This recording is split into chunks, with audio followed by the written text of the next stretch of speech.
hope that you've enjoyed the second series of the videos, the beginner series where we have looked to build on concepts from the novice series.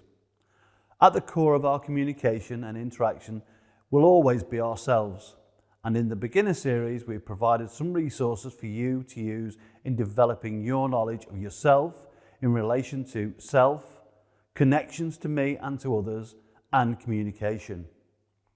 Self. Who am I and what has contributed to my journey so far to shape my thinking, ideas, etc. And having spent time considering these elements, what does your story look like should you wish to share it? Connections to me and to others. When initially considering this, these may appear to be the same. However, whilst we may have a view of those around us and those we meet, we may not be aware of how others view us.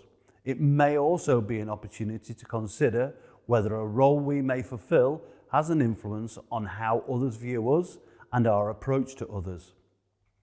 Communication. Having taken the time to consider these key elements, the knowledge we have begun to develop of ourselves and how we connect has the potential to consider our current communication skills, how curious we may be, and our ability to use listening to support this curiosity. All of these elements contribute to the conversation that you will share with the person who has been refereeing. Here are 4 principles that may help you to shape the conversation, and we share some exemplar questions. Firstly, what is trying to be achieved? Be curious about the experience. How much did you enjoy the refereeing experience? Were you trying to achieve anything while refereeing? Secondly, what went well? Be curious about what the person thought went well in their refereeing. What do you think went really well for you when refereeing? Tell me about what you really enjoyed when refereeing that match. Even better if. Be curious to know what would have made it even better. When you referee again, what would you do to improve what you're already doing?